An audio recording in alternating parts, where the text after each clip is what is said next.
చూస్తున్నారు మీరు చెప్పినట్టే. సంవత్సరం తర్వాత కేసీఆర్ గారు ఒక బహిరంగ సభలో మాట్లాడబోతా ఉన్నారు. ఎందుకు వేచి చూస్తున్నారు? కేసీఆర్ గారు రాజకీయాలు మాట్లాడతారా, రాజకీయ నాయకులకు మాట్లాడతారని కాదు. కేసీఆర్ గారు తెలంగాణ ప్రజల గురించి మాట్లాడతారు. తెలంగాణ ప్రజలకు ఒక ధైర్యం ఇస్తారు. కేసీఆర్ గారు ప్రజల గురించి, చిన్న చిన్న నాయకుల గురించి ఎప్పుడు మాట్లాడరు. తన సమఉజ్జీలు ఉంటే కేసీఆర్ గారు మాట్లాడతారు. కానీ ఇలాంటి అల్పుల గురించి కేసీఆర్ గారు సభ పెట్టుకుంటే అక్కడ సభ పెట్టుకోవడం ఏమన్నా ఒక తెలివైన మనిషి చేసేదా? నువ్వు ఒక పని చేయ, మరి ఇవాళ సభ పెడుతున్నావు కదా ముఖ్యమంత్రి గారు, రేపు పొద్దున మీ రేటింగ్స్ చూసుకోండి, టీఆర్పీలు చూసుకోండి ఒకసారి, మీకు వ్యూవర్షిప్ ఎంత ఉందో, కేసీఆర్ గారు వ్యూవర్షిప్ ఉందో ఒకసారి చూసుకోండి. మీకు ఇంకోసారి ఇలాంటి మీటింగ్లు కేసీఆర్ గారు మీటింగ్ పెడుతున్నప్పుడు దానికి ఆటంకాలు సృష్టించాలన్న ఆలోచన కూడా రాదు మీకు. అంటే కాంగ్రెస్ వాళ్ళు ఏమంటున్నారు అంటే మా పేరు తీసి ధైర్యం కూడా లేదు అనే టైప్లో మాట్లాడుతూ ఉంటారు. దానిపైన ఏం చెప్తారు? మేకపోతే గాంభీర్యం అంటారు చూడు, అదే కాంగ్రెస్ వాళ్ళ గాంభీర్యం. కాంగ్రెస్ వాళ్ళు మాట్లాడడానికి ఏముంటుంది? కాంగ్రెస్ వాళ్ళ దగ్గర సబ్జెక్ట్ ఉండదు. వ్యక్తిగతంగా విమర్శన చేయడం, మమ్మల్ని చూస్తే ధైర్యం రాదు, వాళ్ళని చూస్తే ధైర్యం రాదు ఎవరికన్నా. కేసీఆర్ గారు గొప్ప నాయకుడు. ప్రతి ఒక్కరి గురించి మాట్లాడతారా? ఇలా పేర్లు తీసే అంత సీన్ ఉందా వీళ్ళకి? ఇలా పేర్లు తీయడానికి వీళ్ళు ఏమైనా సాధించినారా జీవితాల్లో? వీళ్ళు పేర్లు తీయడానికి తెలంగాణకి ఏమైనా మంచి చేసినారా? వీళ్ళు ఏదో అడ్డుమారి దాన్ని ఏమంటారు, ఏదో లక్కీగా గెలిచినారు. అడ్డుమారి గుడ్డు దెబ్బలో గెలిచినారు వీళ్ళందరూ కూడా. లక్కీ చీఫ్ మినిస్టర్ అయినా, ఫ్లూక్ చీఫ్ మినిస్టర్ అంటారు, ఫ్లూక్గా గెలిచినాడు అనమాట. ఇంతండి నిజంగా చెప్పాలని, ఇంత పిచ్చి బాగా పెద్ద పెద్ద మాటలు మాట్లాడతారు. కానీ అసెంబ్లీలో 1.5% తేడా మనకి మనకి మూడోసారి ఇది. వీళ్ళు పెద్ద పెద్ద మాటలు మాట్లాడతారు వీళ్ళు. సరేనా? సరే, దాన్ని పక్కన పెడతాం. కానీ కేసీఆర్ గారు తెలంగాణ సాధించిన నాయకుడు, తెలంగాణ కోసం 14 ఏళ్ళు పోరాటం చేసిన నాయకుడు, తెలంగాణని 10 ఏళ్ళు దేశంలో నెంబర్ 1 పెట్టిన నాయకుడు. కేసీఆర్ గారు ఆలోచనల్ని మొత్తం దేశం కాపీ కొట్టింది కదా.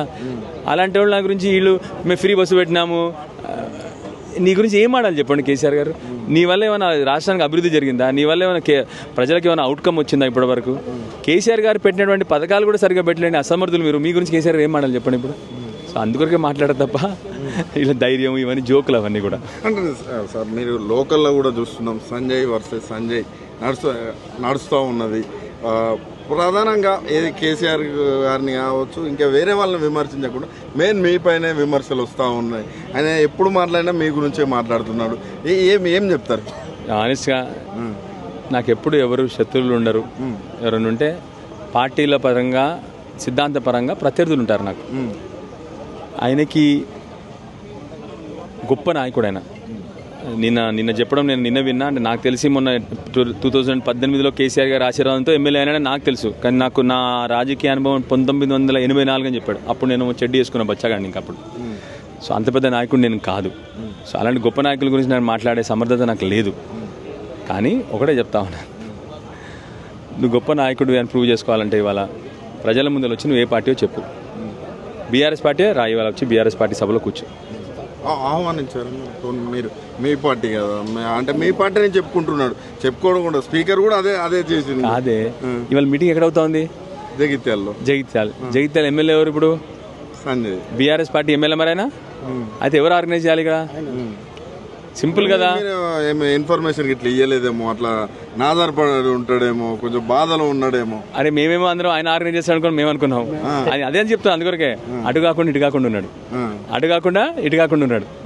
ఇప్పుడు ఎటు ఒక వైపు ఉంటే దాన్ని చెప్పగలుగుతాం మేము. ఇప్పుడు అటు కాకుండా ఇటు కాకుండా ఉన్న వాళ్ళకి ఏం చెప్తాం మనము? అందుకొరకే చాలా చిన్న నాయకులం. ఆయన నా ప్రత్యర్థి అస్సలు కాదు. నాకు సంజయ్ వర్సెస్ సంజయ్ కాదు. నాకు విలువలతో కూడుకున్న రాజకీయాలతో నేను పోరాడతా. సమర్థత ఉన్న నాయకుడితో పోరాడతాను నేను. హుందాగున్న నాయకుడితో పోరాడతాను. మా తాతల ముచ్చట్లు చెప్పుకుంటూ మేము అన్ని అలాంటి గొప్పలతో నేను పోరాడే అంత స్తోమత నాకు లేదు. అలాంటి సీనియర్ నాయకులు 84 నుంచి ఉన్న రాజకీయ నాయకులతో నేను అస్సలు పోరాడను నేను. ఇక్కడ ఏదైతే మీకు రూట్ ఏదైతే ఉందో హైవేలు తవ్వడం కానీ, కొన్ని బస్సులకు ఆటంకాలు కానీ ఎట్లా చూస్తారు ఇవన్నీ? ఇట్లా చిలిపి చేస్తారు ముఖ్యమంత్రి గారి దగ్గర. ఇప్పుడు ముఖ్యమంత్రి గారితో జత కలిసి తిరుగుతూ ఉన్నాడు కదా.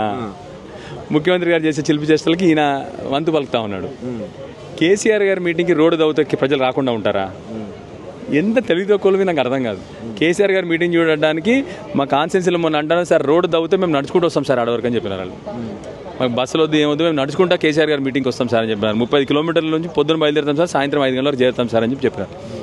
కేసీఆర్ గారి అంటే అది. మీరే పిచ్చి రాజకీయాలు, చిల్లర రాజకీయాలు.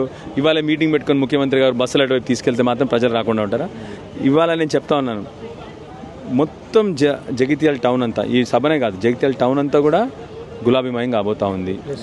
అది కాకుండా రెండోది, మీరు రేపు పొద్దున టీఆర్పీ రేటింగ్స్ తెప్పించుకోండి. కోట్లాది మంది కేసీఆర్ గారిని ఇవాళ వీక్షించబోతూ ఉన్నారు.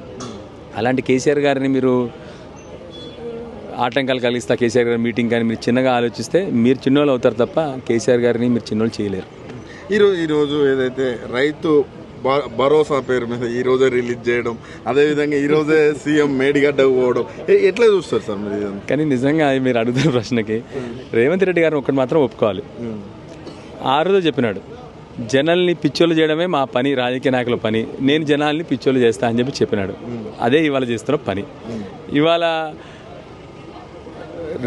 మొదటి ఎకరానికి ఒక సభ పెట్టిండు, ఇది రెండో ఎకరానికి ఇవాళ రైతు బంధు రెండో సభ. నిజంగా ఈ సభకి వీళ్ళు గవర్నమెంట్ డబ్బులు ఖర్చు పెడతా ఉన్నారు. ఈ సభకు పెట్టే ఖర్చుల్ని ప్రజలకు పంచే వాళ్ళ రైతు బంధు అందరికి వచ్చేస్తుంది. ఇవాళ మొత్తం ప్రభుత్వం అంతా ఇటు రాబోతోంది. ఆ ఖర్చులు, మీటింగ్ ఖర్చులు, ప్రజల్ని మొబిలైజేషన్, ప్రజలు రారు కదా వాళ్ళకి వాలంటరీగా, ప్రజల మొబిలైజేషన్ ఖర్చులు, ఈ అన్నిటి ఆ ఖర్చుల్ని ఖర్చు పెట్టకుండా ప్రజల మొత్తం రైతు బంధు ఇవ్వచ్చు. ఒక ఎకరానికి ఏనికి ఒక సభ, 2 ఎకరాలకి ఏనికి రెండో సభ. కేసీఆర్ గారు 11 పర్యాయాలు, కరోనా కష్టకాలం 2 ఏళ్ళు, రాష్ట్ర ఆదాయం 0. ఆ రోజు ప్రభుత్వ అధికారులకు జీతం బంద్ చేయమన్నారు, ఎమ్మెల్యేలకు జీతాలు బంద్ చేయమన్నారు, ఎంపీలకు జీతాలు బంద్ చేయమన్నారు, కానీ ప్రజలకు మాత్రం రైతు బంధు బంద్ చేయలేదు కేసీఆర్ గారు. కరోనా కష్టకాలంలో కూడా రైతు బంధు బంద్ చేయకపోవడమే కాదు, ఆ రోజు లేబర్ లేకపోతే లేబర్ని బీహార్ నుంచి తెప్పించుకొని వాళ్ళకి ఎక్స్ట్రా డబ్బులు ఇప్పించి వాళ్ళకి ఇక్కడ నుంచి రైతులు పండించిన పంటను కూడా కొనుక్కొని వెళ్ళిన గొప్ప నాయకుడు కేసీఆర్. ఆ రోజు తెలంగాణ రాష్ట్రమే దేశానికి అంతా అన్నం పెట్టింది కరోనా కష్టకాలంలో, ఎక్కడ లేకుండా. అలాంటి నాయకుడు కేసీఆర్. వీళ్ళు జోకర్లు. ఫైనల్గా ఒక్క క్వశ్చన్, ప్రధానంగా ఈ సభ జీవన్ రెడ్డి గారి గురించి పెట్టినట్టుగా తెలుస్తున్నది. కాంగ్రెస్ వాళ్ళు ఏమంటున్నారంటే, ఇప్పుడు జీవన్ రెడ్డి పోవడం వల్ల మాకు ఒరిగింది ఏం లేదు, మేము జీవన్ రెడ్డికి ఏం తక్కువేం చేయలేదు, ఇప్పుడు పోయి ఒక కల్వకుంట్ల ప్రైవేట్ లిమిటెడ్లో జాయిన్ అయ్యారు తప్ప మాకు పెద్ద ఒరిగేది లేదని అట్లాంటి మాటలు మాట్లాడుతున్నారు. ఎమ్మెల్సీ బల్మూర్ వెంకట్ కావచ్చు, ఇంకొంతమంది కావచ్చు. ఏం చెప్తారు వాళ్ళకి? ఆ చెప్పే నాయకులు ఎక్కడి నుంచి వచ్చారో కొద్దిగా ఆలోచన చేసి మాట్లాడడం చాలా సులభం. పెద్ద నాయకుల గురించి మాట్లాడి మనం హీరోలో అవుతామంటే చాలా సులభం. ఏముంది, ఫ్రీడమ్ ఆఫ్ స్పీచ్ ఉంది, ఏది పడితే అది మాట్లాడవచ్చు. కొద్ది సంస్కారం ఉండాలి, విజ్ఞత ఉండాలి. కొద్దిగా 43 ఏళ్ళు కేసీఆర్ గారు జీవన్ రెడ్డి గారు ఒక పార్టీని పట్టుకున్నాడు అంటే ఎంత నిబద్ధత గల నాయకుడో ఆ తెలివి మీకు ఉండాలి. మీలో చాలా మందికి ఎమ్మెల్యే టికెట్ ఇప్పించింది జీవన్ రెడ్డి గారు. మీలో చాలా మందికి ఎమ్మెల్యే టికెట్ ఇప్పించింది జీవన్ రెడ్డి గారు. ఇవాళ మీరు ఎమ్మెల్యేలైనా మంత్రులైనా అది జీవన్ రెడ్డి గారి ఆశీర్వాదంతో. అలాంటి నాయకుడిని సరే పార్టీ నుంచి పోయినప్పుడు సరే పోయినాడని చెప్పి ఎవరైనా మాట్లాడుకోవచ్చు, కానీ ఇష్టం వచ్చిన మాట్లాడడం అది విజ్ఞత కాదు, అది సంస్కారం కాదు. మాటలు పడేసుకోవడం చాలా ఈజీ. అసలు నువ్వు ఏం చేసినావో ఇవాళ రేపు అదొక ఫ్యాషన్ అయిపోయింది. ఏది పడితే అది మాట్లాడడం, కుసంస్కారంగా మాట్లాడడం, బూతులు మాట్లాడడం, అసభ్యంగా మాట్లాడడం. జీవన్ రెడ్డి గారు మమ్మల్ని కూడా విమర్శించినాడు, అపోజిషన్లో ఉన్నాడు, మమ్మల్ని విమర్శించినాడు. ఆయన కూడా మేము ఆయన గౌరవిస్తున్నాం, ఎందుకంటే నిబద్ధతగా అపోజిషన్లో ఉన్నాడు ఆయన. మీలాగా రోజు పార్టీ దూకడము, ఈ పార్టీలో వెనకాల కాంగ్రెస్ పెట్టుకొని నేను బీఆర్ఎస్ అని చెప్పడం, అలాంటి పనులు చేయలే ఆయన. ఇవాళ ధైర్యంగా అధికార పార్టీ నుంచి ప్రతిపక్షంలోకి వస్తున్నాడు ఆయన. మేము ఆయన గౌరవిస్తాను. మమ్మల్ని విమర్శించినప్పుడు మేము ఇవాళ గౌరవిస్తున్నాం, ఎందుకంటే అపోజిషన్లో ఉండి ధైర్యంగా కొట్లాడిన నాయకుడు ఆయన. ఏ రోజు కాంప్రమైజ్ కాలేదు రూలింగ్ గవర్నమెంట్తో ఆయన. అలాంటి నాయకుడు కాబట్టి మేము సమర్థిస్తాం. ఆ తెలివి మీకు ఉండాలని చెప్పి ఆ నాయకులకు చెప్తా ఉన్నాను. Right, thank you.